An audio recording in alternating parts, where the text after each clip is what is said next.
Bonjour et bienvenue à tous.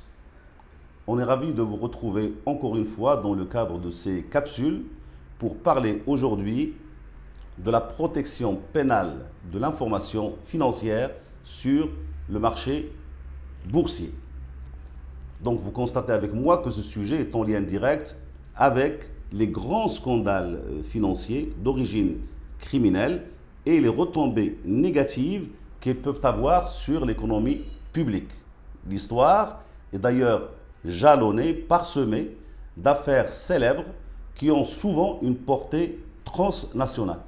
Ce type de criminalité qu'on appelle la criminalité en col blanc, pour reprendre la formule de Sutherland, ce sociologue nord-américain, se manifeste généralement dans les domaines de la manipulation des comptes annuels des sociétés commerciales, de l'abus des biens sociaux, la corruption et les délits d'initiés. Il s'agit généralement, dans ce type d'infraction, de la violation de la confiance accordée implicitement ou explicitement aux responsables. Les scandales financiers qui ont jalonné l'histoire du monde des affaires sont nombreuses. Je peux citer, en passant très rapidement, le cas de la Banque de France, et là ça nous ramène vers les années 1878-1887. C'est d'ailleurs cette affaire qui a inspiré Émile Zola dans son roman L'argent. Le cas de la Banca Romana, 1889. Plus près de nous, l'affaire Enron. Et en France, Crédit Lyonnais et l'affaire Vivendi, ou encore l'affaire Madoff.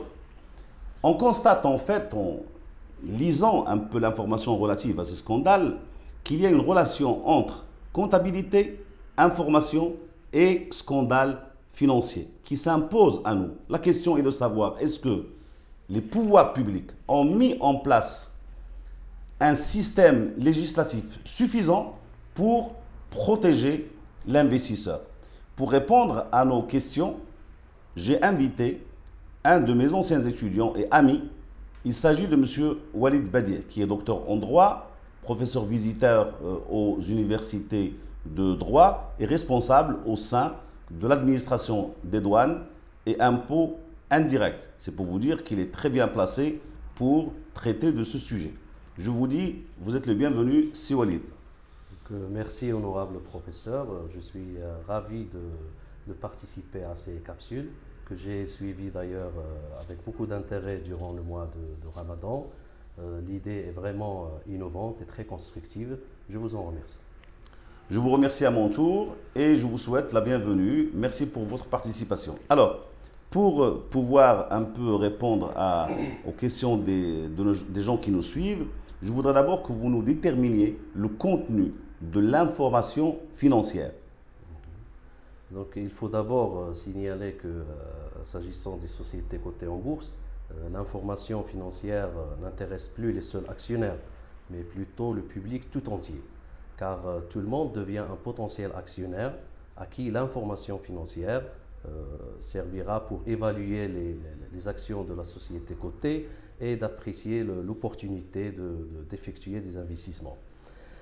Dès lors, notre législateur, après avoir déterminé le contenu, la périodicité et les moyens de communication d'un minimum légal d'informations à mettre à la disposition du public, tels que les états de synthèse, les rapports de gestion, les rapports du commissaire aux comptes, etc., il a encore imposé que soit diffusée au moment opportun toute information jugée importante, c'est-à-dire de nature à influencer les cours en bourse. Bien sûr, ces informations doivent être internes à la société. Si on prend l'exemple du déclenchement de la guerre en Ukraine, il s'agit bien d'une information qui influencera qui a son importance et qui va influencer l'investissement, les cours en bourse et les cours en bourse, bien sûr. Mais s'agissant d'une information externe, dont le devoir de diffusion n'incombe pas à la société et maîtrise des actions, donc il ne répond pas aux critères de détermination de l'information financière. Donc en résumant... En fait, l'information financière concerne l'entreprise et toute information qui va influer le cours des actions revenant à l'entreprise. À l'entreprise.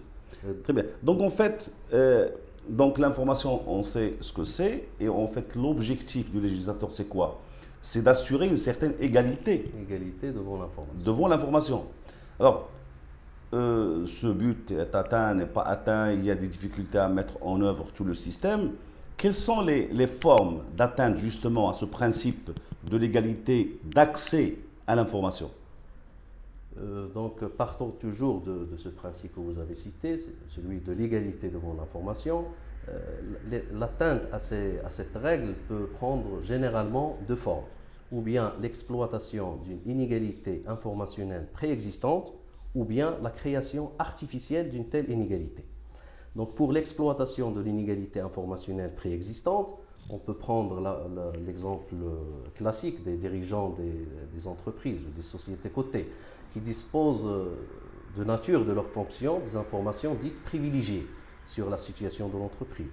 Ils sont d'abord les premiers à avoir une idée sur les résultats de l'entreprise, à avoir une idée sur l'ouverture de l'entreprise sur de nouvelles branches d'activité ou de nouveaux secteurs d'activité. Alors, ces dirigeants, ils ont normalement l'obligation de garder confidentiel l'ensemble de ces informations jusqu'au moment de leur diffusion au plus large public.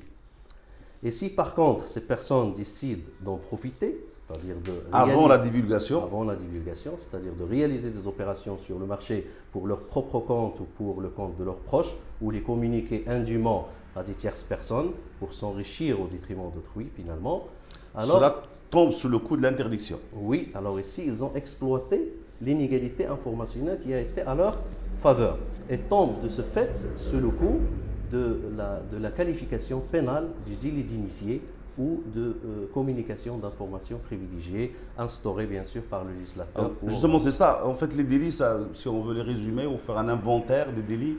Oui, pour l'information privilégiée, on peut citer le délit d'initié et le délit connu par l'appellation délit de déni en veille. C'est la communication de l'information privilégiée à une tierce personne. C'est un pré-délit d'initié ou une tentative de délit d'initié. Mais dans tous les cas, ces délits sont sanctionnés pénalement, avec des peines qui peuvent aller jusqu'à l'emprisonnement. Jusqu'à l'emprisonnement, oui, effectivement. Exact. Quant à la création artificielle de l'inégalité informationnelle, il passe le plus souvent par la divulgation d'informations fausses ou trompeuses sur la situation d'un émetteur de titres. Donc, une fois ces informations divulguées, alors ils vont induire en erreur le public c'est-à-dire qui ne savent pas la vérité de l'information et qui vont agir d'une manière préjudiciable à leur intérêt. Sur la base d'informations erronées, et donc par conséquent, ils vont perdre leur investissement. Exactement, en faveur de ceux qui ont créé cette inégalité informationnelle ou cette perturbation informationnelle. Alors justement, ça nous ramène vers la victime. Et je suis intéressé, en tant que chercheur, en tant que praticien également, par la situation de la victime de l'infraction boursière. Qu'en est-il au Maroc et en droit comparé? Donc, en droit marocain, le Maroc est parmi les rares pays où les juridictions répressives peuvent statuer également sur la réparation civile des victimes. Donc, en droit pénal boursier, la victime a certes une place dans le procès pénal en se constituant partie civile devant les juridictions statuant sur les délits boursiers. Mais cette action doit être exercée dans les conditions du droit commun, c'est-à-dire que l'investisseur lésé il doit prouver un préjudice direct et personnel du fait de l'infraction. Le lien causal ici reste difficile à établir. Donc en fait, on est face aux conditions classiques, ça veut dire qu'il faut la faute, le préjudice et le lien de causalité. C'est le droit commun qui nous commande. Oui, c'est ça. Donc le lien de causalité ici est manifestement subjectif.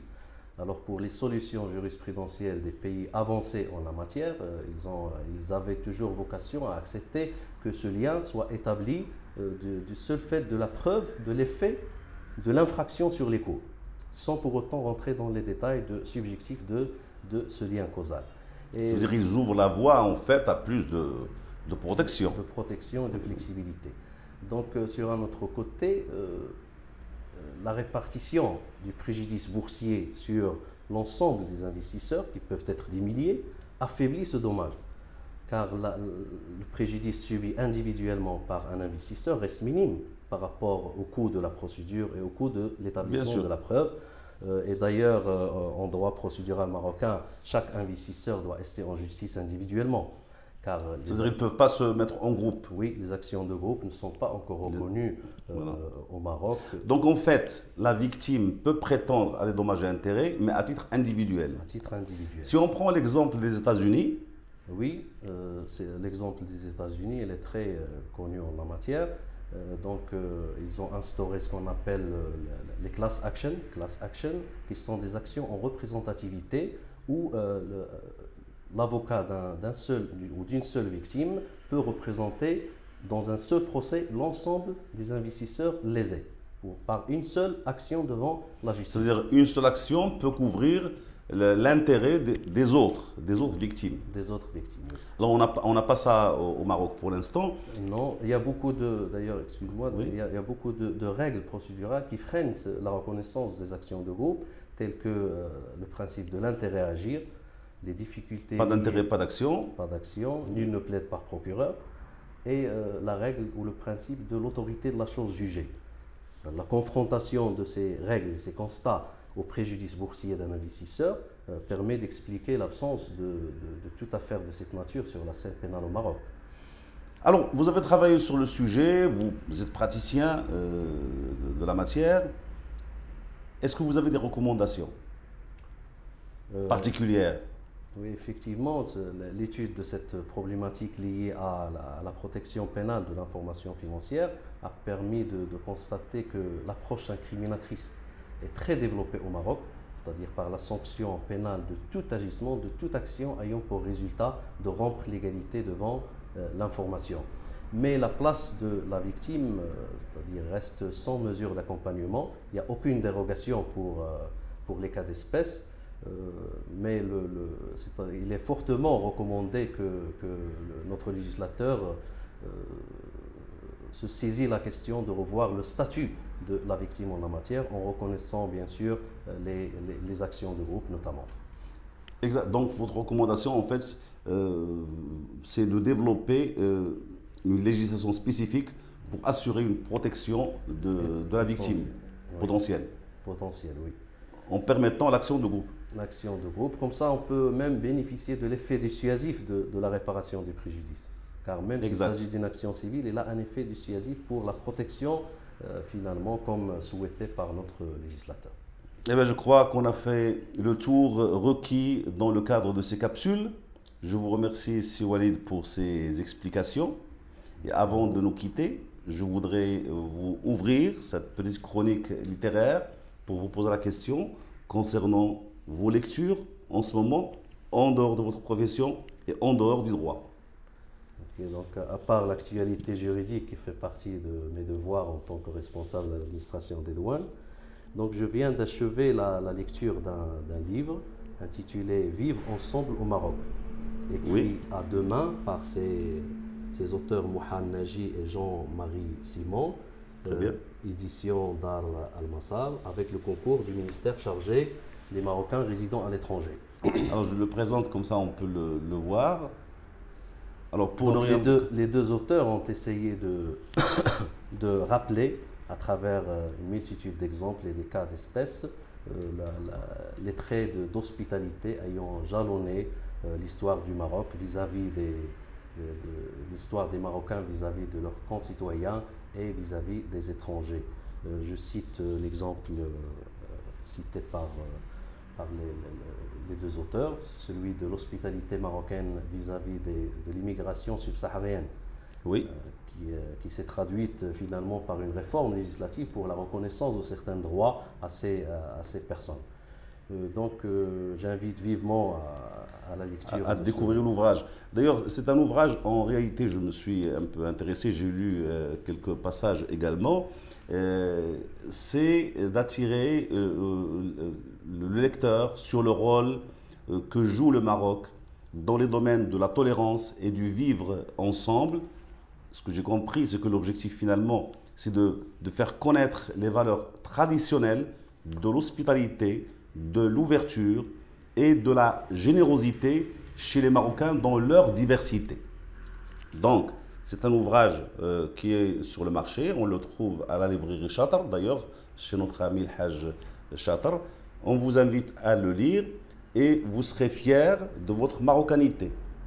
Avant de vous dire au revoir, comme vous êtes de Dmenat Si Walid, je voudrais moi vous faire découvrir un ouvrage très sympathique qui est écrit par le docteur Baddag. Baddag. Alors, c'est un médecin et qui a écrit un ouvrage, Poésie et poète berbère de Dmenat. Voilà, je le rapproche pour qu'on puisse le voir. Alors, il a beaucoup de courage, notre auteur médecin, d'écrire cet ouvrage sur une région magnifique, riche dans sa langue, parce qu'en fait, il parle de poésie. Quand il parle de poésie, c'est la poésie berbère. Et l'ouvrage a un intérêt, c'est qu'en même temps, il traduit certains poèmes. Donc, je ne sais pas si vous l'avez lu, mais je vous invite à le découvrir. Merci. Voilà, je vous l'offre d'ailleurs, comme ça vous prendrez le temps de le lire. Bien voilà, on est arrivé à la fin de cette émission, de cette rencontre. Si Walid, je vous renouvelle mes remerciements. Je vous remercie pour votre participation. Vous reviendrez certainement sur d'autres sujets relatifs à la douane et aux impôts indirects. Oui. Et je vous dis à très bientôt.